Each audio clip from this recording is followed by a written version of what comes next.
Friends, there is a need for straight messages, especially in the day and age that we are living in. A straight testimony. And I want to show you what the pen of inspiration talks about when it talks about this straight testimony. It starts here in Last Day Events 176, paragraph 1. The Lord calls for a renewal of the straight testimony, born in years past. He calls for a renewal of spiritual life. The spiritual energies of His people have long been torpid, but there is to be a resurrection from apparent death. By prayer and confession of sin, we must clear the King's highway. Do you see that, friends? Ellen White tells us that there is a need for a straight testimony in the day and age in which we are living. There is a need for it. Why? People are lukewarm. They're dead in trespasses and sins. And there is a need for this straight testimony that our spiritual life can be revived. Let me show you another aspect of how important it is to have straight testimony. Bible Commentary, Volume 3, 1146.1. There is need of close examination of self. We have no time now to spend in self-indulgence. If we are connected with God, we shall humble our hearts before Him and be very zealous in the perfecting of Christian characters. We have a grand and solemn work to do, for the world is to be enlightened in regard to the times in which we live, and they will be enlightened when a straight testimony is born. They will be led to earnest examination of self. Do you see that, friends? A straight testimony is needed in order for people to be awakened and start examining their own lives. You see, friends, we've gotten to this day and age where we are too comfortable with our lives and too comfortable with sin already, that many of us, we don't even detect it. But we need this straight testimony, for it will produce a very positive effect. In what sense? It will lead many to a close and earnest examination of self. It leads to the perfecting of Christian characters. Another quote.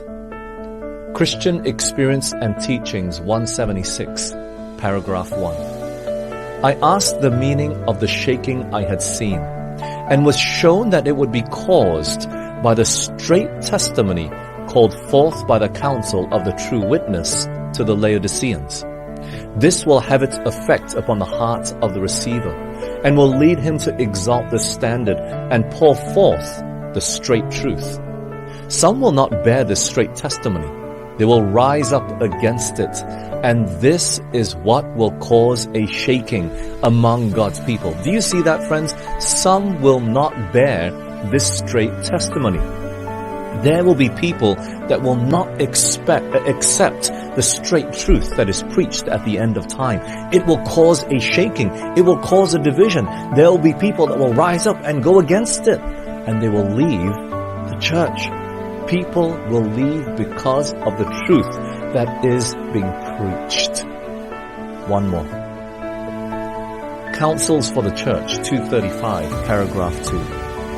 Let those who are teachers and leaders in our cause take their stand firmly on Bible ground in regard to health reform. In regard to what? Health reform. And give a straight testimony to those who believe we are living in the last days of this earth's history. A line of distinction must be drawn between those who serve God and those who serve themselves. Friends, there must be a line of distinction that must be drawn, and the straight testimony will do that. In regards to what? In regards to health reform, she says. That is the line that she says must be drawn. I can't believe, and I never ever thought that a straight testimony in regards to health, a straight testimony is speaking clearly, directly, forcibly on the truth. It's not beating around the bush. It's not sugarcoating any word that you say. It's straight, like getting straight to the point.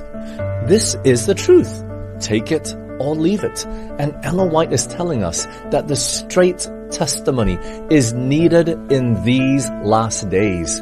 If we are to be a troubler of Israel, just as Elijah was, we got to learn from him to speak the truth straight and to the point. And friends, you know what this leads me to believe?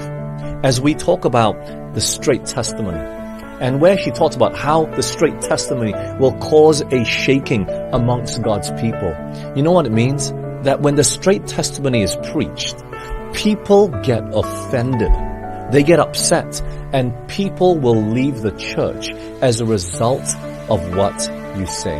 And you know, friends, as a minister, this is not a pleasant feeling. It's not. But the reason is not because of the minister or the preacher in and of itself. This is what I've come to realize. There'll be many people at the end of time who are sensitive, super sensitive people that get offended by what you say. And friends, it doesn't matter what you say and how you say it, they get offended the fact that you just said it. Do you understand that? Friends, we got to be careful not to be super sensitive, ultra sensitive in the sense that we get offended just because of a sermon. Friends, if there is truth in it, look beyond the preacher. Look beyond how I'm saying it. Look at the truth. Why? The straight truth, it cuts to the heart. It lays bare and opens the sins that are there in our lives. And when people see the truth, and they see that it applies to their life, instead of humbling their hearts and realizing the wrong of their situation and seeing the sin in their lives, they get offended. That ought not to be any of us. I pray not. But they begin to get upset. They hate the preacher. They say he's too straight-laced. They call the preacher all sorts of names. Do you understand that? Friends, we need to be humble if we are to be a true Christian at the end of time. We need to humble ourselves if we are to come to study the Bible. Why? All have sinned. All have fallen short of the glory of God. There's not one person that has got it right totally. Which means when you come to study the Word of God, when you come and listen to the messages in a sermon, it will cut. It'll make you feel uncomfortable. It'll hurt. It'll lay bare and open the sins of your lives. We got to be careful to not be too sensitive, that we get so upset that we don't see the truth that is coming straight from the throne of glory in heaven.